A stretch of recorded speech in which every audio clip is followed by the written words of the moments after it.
अकारण करुणावणाले भक्तवांछित कल्पतरुष जड़ुद्युत विनिंदित पीतांबरधारी भगवान श्री बालकृष्ण लाल की वांग्मयी प्रतिमूर्ति ग्रंथराज श्रीमद् भागवत महापुराण की और श्रीमद् भागवतम के सत्संग सत्र में उपस्थित आप सभी भक्तों का हार्दिक स्वागत है।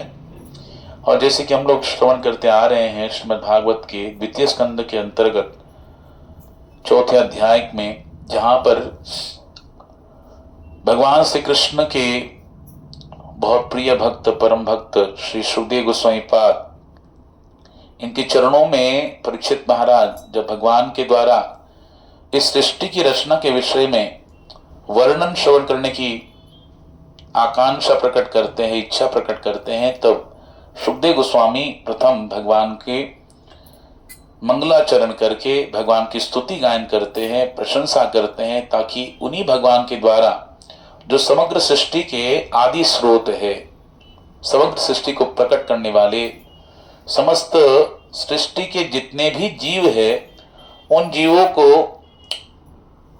जो जीवनी शक्ति है, चेतन शक्ति है, जो आध्यात्मिक शक्ति है और ज्ञान जो भौतिक हो या आध्यात्मिक हो प्रदान करने वाले हैं। इसलिए यहाँ पर बहुत सुंदर प्रकार से स्तुति गायन करते हैं, प्रार्थना करते हैं। प्रार्थना करना बहुत आवश्यक है जीवन में। अगर हमारे जीवन में कुछ भी हमें बहुत संकट में परिस्थितियां हो, या कुछ मार्ग न सूझता हो, या बहुत ऐसा कोई सहारा न दिखता होगा, और हमें बहुत आवश्यकता हो किसी सहारे की, किसी ऐसे पावर की जो हमें उस समय उस संकट में परिस्थिति से निकलने के लिए शक्ति प्रदान कर सके, रास्ता दिखा सके, मार्गदर्शन कर सके, तो उस समय हमें प्रार्थना की बड़ी आवश्यकता पड़ती है। प्रार्थना करने से, स्तुति करने से भगवान हम पर कृपा करते हैं। भगवान से प्रार्थना करना आवश्यक है, क्योंकि भगवान भी चाहते हैं कि जीव मुझे क्या हो, बोलो, शरणागत हो। भगवान चाहते कि हम उनसे प्रार्थना करें। इसलिए हमारे आचार्यों के द्वारा या शास्त्र के द्वारा जो दिया गया महामंत्र हरे कृष्ण कृष्ण कृष्ण हरे हरे, हरे राम राम राम हरे हरे, ये भी क्या है, एक प्रकार की प्रार्थना है, और ये सबसे बड़ी प्रार्थना है। इसलिए ऐसी प्रार्थना को जो नित्य प्रति करेगा, तो उसके जीवन का सारा भार ठाकुर जी वहन करने के लिए तैयार है, सब ठाकुर जी करने के लिए तैयार है। क्योंकि भक्त जब भगवान पर पूरी तरह आश्रित हो जाता है, या भगवान के नाम का चिंतन करता है, जिसके द्वारा वो भगवान की प्रार्थना करता हो, भगवान के यश का गायन करता हो, तो निश्चित रूप से भगवान उसकी सारी चिंता को हरण करने के लिए वहां पर खड़े रहते हैं, उसके आगे पीछे खड़े रहते हैं। जीवन में हम कभी कभी देखते हैं, हमारे जीवन में कुछ कुछ ऐसी घटनाएं होती है, तो हम लोग सोचते हैं कि हमने ऐसा कोई पाप नहीं किया, या हमसे कोई ऐसी अघटित घटना नहीं घटी है जिसके द्वारा हमें इतना कष्ट भोगना पड़े। तो इसका अर्थ क्या है? अगर हमको कष्ट भोगना पड़ रहा है, तो इसका सरल अर्थ उस भक्त को लगाना चाहिए कि इससे भी कई गुना ज्यादा कष्ट मिलने वाला था, बहुत बड़ा हादसा होने वाला था, या बहुत बड़ा नुकसान होने वाला था। जीवन में ऐसी घटना होती थी जिसमें खड़ा नहीं हो पाता, गिर जाता था। लेकिन भगवान ने भगवान की भक्ति करने के कारण, भगवान का नाम लेने के कारण वो जो घटना है वो क्या हो गई, उसकी मात्रा, उसका जो प्रभाव है वो क्या हो गया, कम हो जाता है। व्यक्ति का जहां पे बहुत बड़ा एक्सीडेंट होने वाला हो, वहां पे थोड़ा सा खरोच आ जाती, थोड़ा सा पैर टूट जाए, कुछ हो जाए, है ना, लेकिन भगवान अपने भक्तों को बचा लेते हैं, है कि नहीं, अनेक विपदाओं से, है ना। कभी कभी हमने देखा है भक्तों के जीवन में, उनके जीवन में क्या होता है, गाड़ी चला रहे, उनका कोई दोष नहीं है, फिर भी एक्सीडेंट हो जाता है। कभी सिग्नल पे खड़े कोई आके ठोक जाता है, और वहीं पे उनका ये हो जाता है, तो डॉक्टर बोलता है 2 महीना 3 महीना रेस्ट करो। तो ऐसा सोचता है कि नहीं व्यक्ति, अरे मेरा तो काम धंधा डूब गया, अभी क्या करूंगा, ये कैसा विपदा आ गया, इतना बड़ा संकट में, इतना सेवा कर रहा हूं। लेकिन हमें ये सोचना चाहिए, क्या मालूम, क्योंकि भगवान कहते हैं गीता के 7वें अध्याय में, वेदाहम समतीतानि वर्तमानानि च अर्जुन भविष्याणि च भूतानि माम तो वेदन कश्चन। ठाकुर जी सब कुछ जानते हैं, भूतकाल भी जानते हैं, वर्तमान भी जानते हैं और भविष्य भी जानते हैं। इसलिए हमारे जीवन में भविष्य में क्या होने वाला हम नहीं जानते, ठाकुर जी जानते हैं, और उसी अनुरूप अपने भक्त के जीवन की सारी गतिविधियों को भगवान क्या करते, नियंत्रित करते हैं।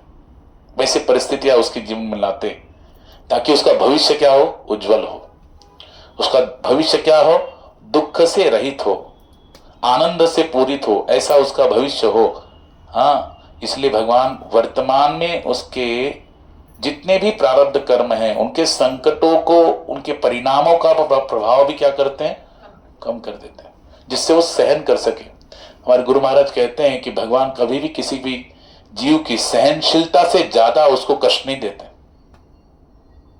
ध्यान से सुनी लाइन, क्या बोले, भगवान कभी भी किसी जीव को उसकी सहनशीलता से ज्यादा कष्ट नहीं देते। जिसकी जितनी सहनशीलता हो, जितना स्तर हो, उतने अनुपात में भगवान उसको क्या देते हैं, कष्ट देते। उसके परिणाम भगवान खुद कष्ट दे रहे ऐसा नहीं, भगवान उसके कर्मों का जो फल है वो उसी अनुपात में, उसी मात्रा में देते। क्योंकि वो हमने किस जन्म में कौन से कर्म किए हैं ये केवल दो जन जानते हैं, तो भगवान, दूसरी प्रकृति माया देवी, ये दो जन जानते हैं, और उसी अनुपात में हमें कष्ट भी देते हैं।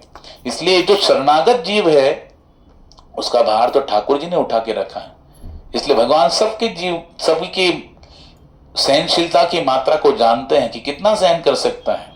जैसे माँ किसी बच्चे को कितना भार देना चाहिए अनाज का, कितना उठा सकता है, जानती है, वैसे भगवान भी जानते हैं, है ना। तो भगवान भी उसी अनुपात में कष्ट देते। लेकिन याद रखना, ये भगवान की भक्ति जो करता है उसके लिए है। ये जो कंसेशन है किसके लिए बोलो, जो भगवान की भक्ति करता है। कर्माणि निर्दहति किंतु च भक्ति भाजाम, केवल भक्ति की, भक्ति कर रहा है, नाम ले रहा है, भजन कर रहा है, इसलिए वो सब कुछ देंगे, सब कुछ देंगे, कष्ट से उबार भी देंगे, और जो ज्ञान चाहिए वो भी देंगे। यहां पे कह रहे प्रभुपाद जी, हाँ, सुखदेव जी क्या प्रार्थना करते, प्रचोदिता ये न पुरा सरस्वती वितन्वता जस्य सतीम स्मृतिम वृद्धि स्वलक्षणा प्रादुर्भूत किलास्यतः समी ऋषिनाम ऋषभ प्रसिद्धताम। कह रहे हैं कि जो सृजन के प्रारंभ में ही जिन्होंने ब्रह्मा जी को क्या दिया, शक्तिशाली ज्ञान का विस्तार करा दिया उनके हृदय में। भागवतम के प्रथम स्कंद के प्रथम अध्याय का प्रथम श्लोक ही कहता है, जन्मान्धस्यतः अन्वयादितरतचार्थेष्व अभिज्ञस्वराट् तेने ब्रह्मरिधाय आदि कवये मुह्यन्ति सूरयः तेजो वारिमृदां यथा विनिमयो यत्र सर्गो मृषा धाम्ना स्वेन सदा निरस्तकुहकं सत्यम परम धीमहि। इस श्लोक में 4 चरण है, और दूसरे चरण में कह रहे हैं तेने, वेदव्यास जी कह रहे तेने ब्रह्मरिधाय आदि कवये मुह्यन्ति सूरयः। ब्रह्मा जी के हृदय में भगवान ने क्या दिया बोलो, समस्त वैदिक ज्ञान प्रकट कर दिया। उनके हृदय में इतना ज्ञान प्रकट कर दिया, कह रहे, और सृष्टि और अपने विषय में पूर्ण ज्ञान की प्रेरणा दी, जो ब्रह्मा के मुख से प्रकट होते हुए प्रतीत हो रहा है। लेकिन ये सब कुछ करने वाले भगवान ही हैं, तो ऐसे भगवान मुझसे प्रसन्न हो, ऐसे सुखदेव गोस्वामी प्रार्थना करने। तो देखो, ज्ञान हर एक जीव को कौन देता है बोलो, भगवान देते हैं। वो शक्ति केवल भगवान की है। इसलिए भगवान ने गीता के 15वें अध्याय के 15वें श्लोक में लिखा, क्या, मत्त स्मृति ज्ञानम अपोहनंच। 3 चीजें, स्मृति, विस्मृति और ज्ञान कौन देता है, भगवान देते हैं। अच्छा, ये जो ज्ञान हमको दिया भगवान ने, जब हमारा जन्म हो रहा है भगवान ही दे रहे हैं, ठीक है, अंदर से प्रेरित कर रहे हैं। अच्छा, ये ज्ञान कब तक रहेगा, जब तक शरीर रहेगा। शरीर जब नष्ट हो जाएगा तो ज्ञान क्या वैसे बना रहेगा, ज्ञान तिरोहित हो जाता है ना, तिरोहित हो जाता है। लेकिन जैसे ही हमारे कर्म के अनुसार पुनश्च अगर मनुष्य जन्म प्राप्त हो, तो पुनश्च उस जीव के हृदय में उस ज्ञान की जागृति प्रेरित करने वाले कौन है बोलो, बोलो भगवान ही है, और कोई नहीं। समझा ना। इसलिए यहां पर प्रभुपाद कह रहे हैं, ये क्या है, ज्ञान की जागृति से क्या कहते हैं, ज्ञान की जागृति कहते हैं, और केवल भगवान ही कर सकते, अन्य कोई नहीं कर सकता। तो सुखदेव गोस्वामी पाद भी जो ये ज्ञान प्राप्त करना चाहते हो, कैसे प्राप्त करना चाहते हैं, हाँ, ये वैदिक प्रणाली के द्वारा प्राप्त करना चाहिए। जैसे ब्रह्मा जी को भगवान ने वो ज्ञान प्रेरित किया, वैसे सुखदेव जी चाहते कि मेरे हृदय में भी ठाकुर जी क्या करे, वो ज्ञान प्रेरित करे। लेकिन ये क्या है, कैसे प्रेरित करेंगे? हाँ, भगवान कैसे प्रेरित करते? किसी ना किसी को माध्यम बनाते, किसी ना किसी को माध्यम बनाते, जिसके हृदय में जो ज्ञान है, तत्व का बोध है, भगवान की भक्ति का तत्व का बोध विकसित हो चुका है, जो पूर्ण मुक्त अवस्था में पहुंच गया, जो पूर्ण भक्ति के उच्चतर अवस्था को प्राप्त हो गया, जो ठाकुर जी के पूरी तरह 100% शरणागत हो गया, ऐसे जीव पर भगवान की जो करुणा बरसती है, और ऐसे जीव के द्वारा, ऐसे महात्माओं के द्वारा हमको ज्ञान प्राप्त होता है, तो हमारा भी वैसे ही कल्याण होता है जैसे उनका होगा। जैसे हमारा उनका कल्याण हुआ, वैसे हमारा कल्याण हो जाता है। क्यों? इसलिए शास्त्र करी महाजनो ये न गथा सपंथा। बोलते स्मृतियां और श्रुतियां, वेद और पुराण, उपनिषद बहुत सारी बातें बताते हैं। हर एक ऋषि ने अपना अपना क्या किया, अपने अपने विवेक के आधार पर, बुद्धि के आधार पर अनेक ग्रंथों की, अनेक शास्त्रों की रचना की। किसने न्याय शास्त्र, किसने उत्तर मीमांसा, पूर्व मीमांसा, है ना, हर एक के एक ऋषि है ना। लेकिन हम नहीं जान सकते उस शास्त्र के गहन तत्व को, तो क्या करना चाहिए? महाजनो ये न गथा सपंथा, धर्मस्य तत्वम निहितम गुहायाम महाजनो ये न गथा सपंथा। भागवत में कहा गया कि धर्म का जो तत्व है बहुत गूढ़ है, बहुत रहस्यमय है, तो उसको जानने के लिए क्या करना पड़ेगा? हम अपना दिमाग खर्चा करेंगे तो हम नहीं जान पाएंगे अपनी बुद्धि का, क्योंकि हमारी बुद्धि कैसी है बोलो?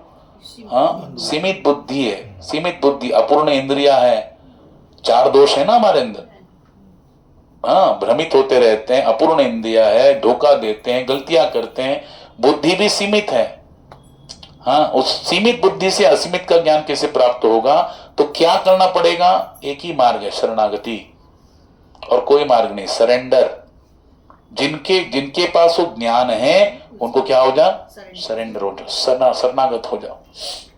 हाँ, तब वो आपका भला होगा। नहीं तो आप किसी के पास भी जाओगे तो आपका भला नहीं होगा। हम किसी के उठ सुट किसके पास भी चले गए, उससे प्राप्त कर लिया, वो जैसा कह रहा है वैसा कर लिया। जो खुद डूबता हो दूसरे को बचा सकता है क्या? जो खुद ही डूब रहा हो दूसरे को कैसे बचाएगा? हाँ, लेकिन जो खुद बच रहा हो, जिसको इतनी बड़े समुद्र में जिसको तैरने की कला हो, जो समुद्र की दिव्य लहर, बड़ी बड़ी उच्चुंग लहरों से भी बचकर बाहर निकल जिसके अंदर कला हो, वो डूबने वाले को क्या कर सकता है? बचा सकता है। ऐसे ही हमें भी ऐसे ही महात्माओं की शरणागति को लेना पड़ेगा, जो पूरी तरह ठाकुर जी को जान लेते हैं, उनको तत्व का जिनको बोध हो गया, ऐसे महात्मा का शरणागति लेंगे तब हमारा उद्धार होगा। इसलिए सुखदेव गोस्वामी पाद भी कैसे कर रहे हैं? वो वही चाहते जो जैसे ब्रह्मा जी ने हृदय में भगवान का ज्ञान प्राप्त किया, वैसे ही मुझे भी क्या हो? प्राप्त हो। लेकिन कैसे प्राप्त होगा? गुरु प्रणाली से। कैसे प्राप्त होगा बोलो? गुरु प्रणाली से। अब ध्यान से सुनिए, भगवान ही, हाँ, चाहे वो कौन सी भी वस्तु हो, ये शरीर ले लो, ये शरीर जड़ है कि नहीं? हाँ, बोलते हैं कि ठाकुर जी ने कितने तत्व प्रकट किए? 16 तत्व यहां पे बताया भागवत में। क्या? पृथ्वी, जल, अग्नि, वायु, आकाश, 5 कर्मेंद्रिया, 5 ज्ञानेंद्रिया, 11वां मन, कितने हो गए? 16 हो गए कि नहीं? तो 16 ये तत्व बनाए, और ये तत्वों के द्वारा फिर ये जीव की सृष्टि की, जीव के शरीर की सृष्टि की। लेकिन इस सृष्टि में सारे पदार्थ कैसे? जड़ है ना, और उनको चेतन करने के लिए, उनको कार्यान्वित करने के लिए, सृजनशील करने के लिए, क्रियाशील करने के लिए क्या होता है? जो आदि स्रोत है उन्होंने क्या किया? उसमें प्रवेश किया। जब तक भगवान प्रवेश नहीं करते सृष्टि के भीतर, तब तक सृष्टि क्या होती है? निष्क्रिय होती है। लेकिन जैसे भगवान प्रवेश करते तो सृष्टि क्या हो जाती है? चेतन, क्रियाशील हो जाती है। हाँ, देखो, आप देखेंगे तो कारण सागर में कौन लेटे? महाविष्णु। उनके रोम कूपों में श्वासोश्वास से ब्रह्मांड प्रकट हो रहे। हर एक ब्रह्मांड के भीतर भगवान महाविष्णु के एक अवतार गर्भोदकशाही विष्णु है, और उन्हीं के नाभि से क्या प्रकट हुआ? कमल, उसमें ब्रह्मा जी का प्राकट्य हुआ। यहाँ पर प्रभुपाद जी कह रहे हैं कि ब्रह्मा जी का प्राकट्य, ब्रह्मा जी ये किसी उनके माता पिता नहीं, कोई जीव ऐसे नहीं थे जैसे हमारे माता पिता है, उनसे हमारा जन्म हुआ। हाँ, वैसे ब्रह्मा जी के कोई माता पिता नहीं, ब्रह्मा जी को तो डायरेक्टली भगवान के द्वारा क्या हुआ, प्राकट्य योग। इसलिए सृष्टि के प्रथम जीव किनको माना जाएगा, ब्रह्मा जी को माना जाएगा, है ना। तो भगवान ने पहले ही क्या कर दिया, सृष्टि प्रकट कर दिया, लेकिन ब्रह्मा जी को ज्ञान दिया जिसके द्वारा भौतिक प्रकृति के द्वारा कैसे सृष्टि प्रकट किया जाता है, भौतिक प्रकृति का आधार लेके। ध्यान से सुनिए, सब कुछ तो भगवान ने बना दिया, लेकिन भौतिक प्रकृति के द्वारा वो कैसे प्रकट किया जाए उससे परे, तो वो सृजनात्मक ज्ञान जो है वो ब्रह्मा जी को दिया। इसलिए ब्रह्मा जी भी क्या कहे जाते हैं, बोलो, हाँ, सृष्टि के निर्माता कहे जाते हैं। क्या कहे जाते हैं, सृष्टि के निर्माता, है ना। इसलिए तीन भगवान के अनेक प्रकार के अवतारों में एक अवतार है गुण अवतार, सत्व रज और तम। तो रजोगुण के जो प्रधान है कौन है, ब्रह्मा जी, जो क्या करते हैं, बोलो, निर्मित करते हैं।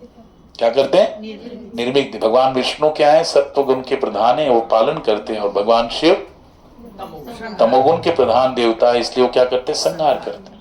तो ये भगवान के तीन गुणों अवतार हैं, ब्रह्मा विष्णु और महेश।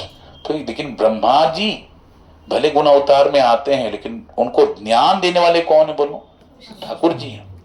इसलिए यहाँ पर प्रभुपाद जी बहुत सुंदर भाव से बता रहे हैं कि भगवान तो कैसे हैं, ये वैदिक ज्ञान जो है वो अपौरुषेय है। अपौरुषेय का अर्थ होता है कोई भी सृजित जीव, यानी जिसका जन्म हुआ है, ऐसे जीव के द्वारा दिया गया ज्ञान नहीं है, वो अपौरुषेय है। नारायणो परो अव्यक्तात्, यानी सृष्टि से पहले भी कौन थे, भगवान थे, और उनके द्वारा ये ज्ञान किसको दिया गया, बोलो, ब्रह्मा जी को। ये वैदिक ज्ञान भगवान ने अपने मुख से उनको दिया है। इसलिए भगवान के मुख से निकलने वाले जो शब्द है बड़ी दिव्य ध्वनियां हैं। दो प्रकार की ध्वनियों का प्रभुपाद ने वर्णन किया, एक प्राकृत ध्वनि और एक क्या है, अप्राकृत ध्वनि। ये प्राकृत ध्वनि, हाँ, वैज्ञानिक जो होते हैं वो उस प्राकृत ध्वनि के द्वारा प्राकृत आकाश में, हाँ, इस भौतिक आकाश में उनके स्पंदनों को, उन ध्वनियों का स्पंदन जो है उसका अनुभव करते हैं अपने विज्ञान के द्वारा। लेकिन ये जो वैदिक ध्वनि है, ये जो भागवत क्या है, बोलो, वैदिक ध्वनि है। भगवान का नाम वैदिक ध्वनि है। बोलते ना, गोलोकेरा प्रेम धन हरिनाम संकीर्तन। किसका धन है, बोलो, गोलोक का प्रेम धन क्या है, हरिनाम संकीर्तन। हाँ, श्री राधार भावे एबे गौरा अवतार, हरे कृष्ण नाम गौरा करिल प्रचार। हाँ, जय जय जगन्नाथ सचिरंदन, त्रिभुवन ने करे जार चरण वंदन, है कि नहीं। तो ठाकुर जी स्वयं अवतरित होते हैं। तो ये भगवान का गोलोक का प्रेम धन है, आध्यात्मिक ध्वनि है। उसको वैज्ञानिक लोग समझ पा रहे हैं क्या, बताओ, नहीं समझ सकते। उसके लिए क्या चाहिए, भगवान के द्वारा दिया गया वो आध्यात्मिक ध्वनि का या अप्राकृत ध्वनि के स्पंदनों का ज्ञान होना चाहिए। भगवान के द्वारा वो कृपा होनी चाहिए, प्रेरणा होनी चाहिए, तब जाके उस ध्वनियों को, उस दिव्य ध्वनि को हम समझ सकते हैं, उसको अपना सकते अपने जीवन में। बिना भगवान की कृपा को हम नहीं जान सकते। और भगवान की कृपा जिस पर होती है ऐसी, क्या भगवान की कृपा डायरेक्टली होगी क्या, किसी के माध्यम से होगी। इसलिए हमको ऐसे महात्माओं की शरण में जाना चाहिए जिनको वास्तव में भगवान की भक्ति का तत्व मालूम पड़ गया, जो उसमें निरंतर लगे रहते हैं, उसमें मग्न रहते हैं, चिंतन में लगे रहते हैं, उसमें डूबे रहते हैं। उनका जीवन ही क्या है, भगवत चिंतन, भगवत भजन, भगवान के विषय में चर्चा। हाँ, वही क्या है, उनका जीवन है। इसलिए कहते हैं, ये देखो, ये 88,000 ऋषिगण प्रकट हुए, कहाँ बैठे हैं, बोलो, नैमिषारण्य क्षेत्र में, जिनका जीवन ही क्या, कथा मात्रेक जीविनः। उनका जीवन क्या है, कथा, कथा करना। हाँ, उसमें सनत कुमार, जो 4 कुमार है ब्रह्मा जी के द्वारा प्रकट हुए, वो सनक, सनंदन, सनातन, सनत कुमार, उनका भी जीवन क्या है, कथा मात्रेक जीविनः। वो कथा कथा करते रहते हैं। इससे क्या हो, भगवान के विषय में ज्ञान अर्जित होता है। इसलिए ऐसे महात्माओं की संगति में करनी चाहिए जिनको वास्तव में भगवान की संगति का ज्ञान हो, अनुभव हो, जिनका विवेक जागृत हो गया हो। तो कहते हैं कैसे, एक बंजारा था, बंजारा व्यापारी था, उसने मुल्तान की मिट्टी खरीद ली बेचने के लिए। कहाँ जा रहा था, दिल्ली में, हाँ, बादशाह की नगरी दिल्ली में। हाँ, और वहां जा रहा था तो उसके पास बैल थे, और बैलों को लेके जा रहा था, तो रास्ते में जहां जहां रुकता था तो वहां क्या कर दिया उसने, मुल्तान की मिट्टी जो है बेचते बेचते गया। तो बैलों के पीठ में क्या करते हैं, ऐसे डाल देते ना बोरिया, तो एक साइड में कुछ मिट्टी होती है, दूसरे साइड में मिट्टी होती है, बराबर नहीं, दो विभाग होते हैं। हाँ, तो एक साइड की मिट्टी हल्की होने लगी, कम कम होने लग गई। अब वो कैसे रहेगी, बोरी कैसे रहेगी पीठ पर। तो सारे सेवकों ने पूछा मालिक क्या किया जाए, तो बंजारा कहता है देखो हम राजस्थान से होके जा रहे हैं तो राजस्थान की मिट्टी भर लो। क्या भर लो, राजस्थान की मिट्टी भर लो। तो जो खाली हो रहे थे जो साइड में, जो विभाग में, उसको क्या कर दिया, राजस्थान की मिट्टी भर ली। तो क्या हो गया, बराबर हो गया ना, बैलेंस है कि नहीं। तो जब जा रहे थे पूरा भर दिया लोग ने, जा रहे हैं तो जो मिट्टी झरते जा रही, तो एक सज्जन थे जो दिल्ली से होके अपने घर जा रहे थे, तो उन्होंने देखा तो बोलने लगे कैसे, कैसा तुम लोग हो, हाँ ये जा रहे हो तो इतनी सारी मिट्टी ढोके जा रहे हो। अरे भैया जो आपके मुल्तान की मिट्टी है वही रख दो ना। बोले नहीं, इससे बैलेंस बनता है। बोले नहीं, तो ऐसा करो ना, दो बैलों की जो मिट्टी है वो एक साथ कर लो, है कि नहीं, एक ही साइड, एक ही बैल के पीठ में दो बैलों की जो मिट्टी है वो कर लो, क्योंकि एक ही साइड बचा हुआ है मुल्तान की मिट्टी, बाकी तो ये झरती जा रही। तो बोले कि नहीं नहीं, वो ऐसा करेंगे तो आपका कुछ कुछ बैल तो भार विहीन हो जाएंगे ना, कुछ बैल तो बच जाएंगे कि नहीं। हाँ, सभी बैलों पे डाल रहे हो तो जो बची हुई मिट्टी है तो एक ही बैल पे, ऐसे थोड़े थोड़े बैलों पे डाल दो दोनों साइड में। तो वो बोले ठीक है आपकी बात तो सही है, लेकिन हम अपने मालिक से पूछ के ही करेंगे, जब तक मालिक नहीं बताएगा हम नहीं करेंगे। आप ऐसा करो, आप हमारे मालिक से संपर्क कीजिए, उनसे बताइए। तो वो सज्जन गए और उन्होंने कहा देखो आप ये क्या कर रहे हो, एक साइड में मुल्तान की मिट्टी, एक साइड में राजस्थान की रेत ऐसे भरते जा रहे, उससे अच्छा उस रेत को निकाल दो और उसकी जगह जो दूसरे बैल के पीठ पर आधी मुल्तान की मिट्टी उसको भर दो, ताकि कुछ बैल तो फ्री चलते जाएंगे, उनका बोझ हल्का हो जाएगा। तो अभी वो जो बंजारा था, व्यापारी था, उसने पूछा आप कहाँ से आ रहे, बोले दिल्ली से। कहाँ के रहने वाले, बोले यहाँ के रहने वाले। बोले अच्छा क्यों गए थे दिल्ली, बोले व्यापार करने। तो क्या हुआ, बोले व्यापार तो करने में बीमार हो गया तो व्यापार में थोड़ा घाटा हो गया, जितने पैसे थे सब बीमारी में चले गए, अब कुछ नहीं बचा तो जा रहा हूँ, घर जा रहा हूँ। तो बोले कि आपने जो ज्ञान दिया वो सही है, लेकिन उसका नतीजा सही नहीं है, क्योंकि अगर नतीजा सही होता तो आपको फायदा होता है ना। आपकी बात मैं मानूंगा तो आप तो स्वयं व्यापार में घाटा करके आए हो, और अगर मैं आपकी बात मानूंगा तो मेरा भी क्या होगा, घाटा होगा। भले आपकी बात सही है, लेकिन मैं आपकी बात मानूंगा तो क्या होगा, घाटा होगा। लेकिन भले मेरी बात सही नहीं है, लेकिन मैं अगर करूंगा तो मेरा फायदा होगा, लेकिन आज तक मेरा कभी घाटा हुआ नहीं। और वो उसकी बात को नजरअंदाज करके चल दिए। अभी वहां पर जैसे दिल्ली में पहुंच गए, बाजार में लगा दिया, और उन्होंने कहा बैलों को यहाँ नहीं, यहाँ मत रखना, एकदम खेतों में कहीं दूर जंगलों में बांध देना, जहां वो घास चर सके, हरी भरी घास हो वहीं पर। क्यों, बोले यहाँ क्यों नहीं रखेंगे, पास में रहेंगे तो अच्छा, हमारी देखरेख में रहेंगे। बोले नहीं, यहाँ पे रखेंगे तो जितना कमाऊंगा उतने तो घास फूस में चला जाएगा, उनको खिलाने में चला जाएगा, तो फायदा कहाँ से होगा। जाओ जहां पे जंगल में घास लगी हो, हरी घास, वहां पे लेके जाओ। वहां पे लेके गए, और यहाँ पर क्या कर दिया उसने, एक मुल्तान की मिट्टी का ढेर लगा दिया, एक साइड में राजस्थान की मिट्टी का ढेर लगा दिया, दोनों भी बेचने हैं तेरे को, है कि नहीं। तो वहां पर क्या हुआ, कैसा उसका भाग्य था, दिल्ली का बादशाह बीमार पड़ गया, और वैद्य ने कहा कि इनको राजस्थान की जो रेत है उसके टीले पे जाकर इसको लेटा दो, क्योंकि उस रेत में इतनी पावर होती कि जो शरीर उस पर सो जाए तो निरोग हो जाता है, व्यक्ति क्या हो जाता है, रोगी शरीर भी जल्दी से निरोग हो जाता है। तो बोले अभी राजस्थान, तो क्या करो, राजस्थान ले जाओ बादशाह को। बोले राजस्थान में क्यों लेके जाएंगे, हाँ मिट्टी को ही लेके आएंगे। तो ठीक है, मिट्टी को लेके आने के लिए ऊंटों को भेजो। बोले ऊंट क्यों भेजेंगे, हाँ यहीं पे दिल्ली का जो नगरी है, दिल्ली का बाजार का कम है क्या, वहां क्या नहीं मिलता, सब कुछ मिल जाएगा। बोले राजस्थान की मिट्टी कहाँ मिलेगी। बोले तो एक ने बोला नहीं मैं देख के आया हूँ, एक व्यापारी ने लगाया है। क्या लगाया है, एक मुल्तान की मिट्टी और राजस्थान की मिट्टी का ढेर लगा।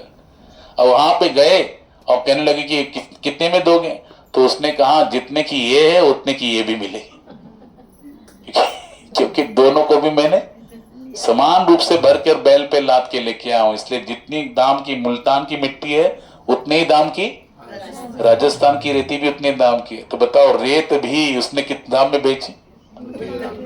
मुल्तान की मिट्टी के दाम में बेची। अगर वो उस सज्जन की बात मान लेता तो बता क्या होता? उसका घाटा होता था कि नहीं? हाँ? लेकिन अगर उसने अपनी बुद्धि का, उसने क्या किया भैया, जिसको घाटा हुआ है, खुद बिजनेसमैन में घाटा, बिजनेस में घाटा, उसकी बात मानेंगे तो मेरा भी घाटा ही होगा। लेकिन जिसका फायदा हुआ है, जिसने, उसकी बात मानूंगा तो क्या होगा? मेरा भी फायदा होगा। उसी प्रकार से हाँ, जिसने भगवत ज्ञान प्राप्त कर लिया, जो हरि की शरणागत हो गया, जिसका विवेक जागृत हो गया, जो तत्व का बोध जान लेता है, वो भगवान की शुद्ध भक्ति प्राप्त है। कैसे मुक्तात्मा है, मुक्त हो चुका है। ऐसे संत की संगति करेंगे तो हम क्या हो जाएंगे? हम भी वैसे ही बन जाएंगे। उनकी बात मान के जैसे उनको फायदा हुआ है, वैसे हमको भी फायदा होगा, है ना? इसलिए हमें क्या करना चाहिए? जीवन में ऐसे संतों की बात को मान के चलना चाहिए। और ऐसे संत की बात को मानने के लिए यहाँ पर सुखदेव गोस्वामी भी किसकी बात मान रहे? बोलो, वेद व्यास जी की, जो गुरु शिक्षक परंपरा में आ रहे हैं। भगवान ने कहा ना, एवं परंपरा प्राप्तम इमम राजर्षि विदु। भगवान कह रहे हैं कि ठाकुर जी कहते कि बाबा ये ज्ञान कैसे आया? परंपरा से आया हुआ। इसलिए भगवान कृष्ण ने ब्रह्मा जी को दिया, ब्रह्मा जी ने नारद जी को दिया, नारद जी ने किसको दिया? वेद व्यास जी को दिया, वेद व्यास ने किसको दिया? सुखदेव गोस्वामी पाद को दिया। और सुखदेव गोस्वामी अभी किसको दे रहे? बोलो, परीक्षित महाराज को दे रहे। परीक्षित महाराज को देते हो क्या कर रहे हैं? भगवान से प्रार्थना करे, प्रभु मैं इसको यथावत जो मुझे प्राप्त है उनको यथावत देने में सक्षम हो सकूं। हाँ, ऐसे ही जैसे मैंने प्राप्त किया अपने गुरु जी से, गुरु परंपरा से, वैसे मैं उसको देने में सक्षम हो सकूं। ये केवल आपकी कृपा पर निर्भर है। आप कृपा करेंगे तब मैं कर सकता हूं। इसलिए मुझ पर आप क्या कीजिए? बोलो, कृपा कीजिए। ये होता है तरीका, ये होता है विधि। हम कुछ भी ज्ञान देते, इसलिए देखो हम लोग क्या करते हैं, भागवतम को प्रारंभ करने से पहले हम लोग क्या करते? नाम संकीर्तन करते हैं, नाम संकीर्तन करते। उसके उपरांत, क्योंकि ये भी प्रार्थना है, और उसके ऊपर हम क्या करते? मंगलाचरण करते हैं, भगवान से प्रार्थना करते हैं। हम अपने आचार्य के चरणों में प्रणाम करते हैं, ठाकुर जी के चरणों में प्रणाम करते हैं, भागवत के चरणों में प्रणाम करते हैं, कृष्ण, राधा रानी, महाप्रभु चैतन्य, समस्त वैष्णव के चरणों में प्रणाम करते हैं, पंचतत्व के चरणों में प्रणाम करते हैं। इस प्रकार से सबका कृपा प्राप्त करने के बाद क्या करते हैं हम? बोलो, भागवतम को श्रवण करना या कथन करना प्रारंभ करते। क्यों? ये विधि है, ये तरीका है। इसी विधि से हमको करना चाहिए। क्यों? क्योंकि जब तक ठाकुर जी की कृपा नहीं होगी, आचार्य की कृपा नहीं होगी, तब तक हम कभी नहीं समझ पाएंगे, उस तत्व को नहीं समझ पाएंगे। वो तत्व हमें समझ में नहीं आएगा, भले हम लगे रहे, कितना सालों साल लगे रहे, हम नहीं समझ पाएंगे। बिना कृपा के हम नहीं समझ सकते। इसलिए हम लोग क्या करते? प्रार्थना करते। ऐसे ही सुखदेव गोस्वामी यहाँ पे प्रार्थना कर रहे। फिर कहते हैं, भूतेर महर्वीर्य इमाम पुरो विभो निर्माय शेते यदमुषु पुरुषः भुंक्ते गुणान षोडश षोडशात्मकः स्थूल कृशिष्ट भगवान वचांसी में। हाँ, देखो, ब्रह्मांड के अंदर लेटकर जो तत्वों से निर्मित शरीर को प्राणमय बनाते हैं, जो अपने पुरुष अवतार में जीवों को भौतिक गुणों के 16 विभागों में अधीन करते हैं, वे जीव के जनक रूप हैं। ये पूर्ण पुरुषोत्तम भगवान मेरे प्रवचनों को अलंकृत करने के हेतु प्रसन्न हो। देखो, भक्त जो होता है ना, कभी भी अपने आप को श्रेय प्रदान नहीं करता, क्योंकि पूरी तरह शरणागत होता है। और शरणागत होने के कारण कभी भी किसी भी चीज का श्रेय, अच्छी कोई बात हो जाए, अच्छी कोई घटना हो जाए, अच्छा कोई फायदेमंद कार्य हो जाए, तो उसका श्रेय अपने ऊपर नहीं लेता। किसको देता है? भगवान को देता है। कोई नुकसान होता है तो उसका जो सारा भार अपने पर लेता है, बोले ये मेरा मूर्खता है, ये मेरे कर्मों का फल है, इस पर भगवान को दोष नहीं देता। लेकिन कुछ अच्छा हो जाए, सारा श्रेय किसको देता है? भगवान को देता है। ये है भक्त का एक लक्षण, ये भक्ति का एक लक्षण है। हाँ, और यहाँ पर कह रहे हैं सुखदेव गोस्वामी इसीलिए प्रार्थना करते हैं कि ठाकुर जी आपके द्वारा जो भी घटित हो रहा है, हाँ, ये सब आप करने वाले हो, करते हो तुम कन्हैया, मेरा नाम हो रहा है, मेरा आप कृपा से सब काम हो रहा है। हाँ, ठाकुर जी की कृपा से हम सभी का काम हो रहा है। देखो, अगर हम अपने कर्मों को देखा जाए तो हमारे कर्मों का कितना बड़ा फल हमको प्राप्त होना चाहिए। न जाने हमने कैसे कैसे कर्म किए हैं, अनेक जन्मों में कैसे कैसे हमको घृणित फल प्राप्त होने चाहिए, पापमय फल प्राप्त होने चाहिए, लेकिन फिर भी भगवान हमको बचा रहे हैं। हाँ बताओ, ऐसी ऐसी घटनाओं से बचा लेते हैं, ऐसी ऐसी दुर्भावनाओं से बचा लेते हैं जिनके द्वारा आगे हमको फल भोगना पड़ेगा। तो ये भी भगवान की एक अरेंजमेंट है। अगर हमको भक्तों का संग मिल रहा है, अगर हमको भागवत श्रवण करने को प्राप्त हो रहा है, अगर हमारे द्वारा भजन हो रहा है, अगर हमारे द्वारा नाम का चिंतन हो रहा है, रूप का चिंतन हो रहा है, लीला का चिंतन हो रहा है, तो ये भगवान की कृपा, नहीं तो और क्या है, ये कृपा से ही संभव हो सकता है। इसलिए कहते देखो, हाँ शूर्पणखा भी गई थी, रामायण में शूर्पणखा भी गई थी ना भगवान के पास। बताओ, भगवान का रूप नहीं देखा उसने? देखा था कि नहीं देखा था? भगवान की लीला नहीं देख रही थी? देख रही थी, अपनी आंखों से देख रही थी। अच्छा, कहाँ थे तभी? पंचवटी में थे, धाम है ना वहां। हाँ, धाम को भी देखा, धाम भी है, रूप भी है, लीला भी है, ठाकुर जी भी सामने है। बताओ, उनका पूरा परिवार है, माँ जानकी है, लक्ष्मण जी है। हाँ, इतना होने के बाद भी क्या उसकी बुद्धि सुधर गई क्या? उसकी जो कपट वृत्ति, दंभ, अहंकार, अभिमान, वो कपट जंजाल, वो क्या छूट गया? नहीं, वृत्ति, पाप में वृत्ति का नाश नहीं हुआ। क्यों? क्योंकि वो प्रकाशित नहीं हुआ, क्योंकि उसने किसी भी आचार्य के अनुगत्य में नाम का आश्रय नहीं लिया। क्या नहीं लिया? नाम का आश्रय नहीं लिया। जब तक आप नाम का आश्रय नहीं लेंगे, हरिनाम का आश्रय नहीं लेंगे, वो भी कैसे? खुद से नहीं, किसी आचार्य के अनुगत्य में, गुरु के अनुगत्य में। हम जब तक गुरु पदाश्रय लेके नाम का आश्रय प्रदान नहीं करेंगे, नहीं ग्रहण करेंगे, तब तक न रूप प्रकाशित होगा ठाकुर जी का, न लीला प्रकाशित होगी, न धाम का प्रकाश होगा। इसलिए पहले नाम आवश्यक है, हरिनाम बहुत आवश्यक है। वही एक शूर्पणखा है, देखो वो गई और अपने उसी काम भाव को प्रकट कर दिया, ठाकुर जी को प्राप्त करने के लिए जबरदस्ती प्राप्त करने की कोशिश कर रही है। बताओ क्या परिणाम हुआ? नाक कान छेदन हो गए, है ना। लेकिन वही कौन है? मां शबरी है, भीलनी है। और कहाँ गई?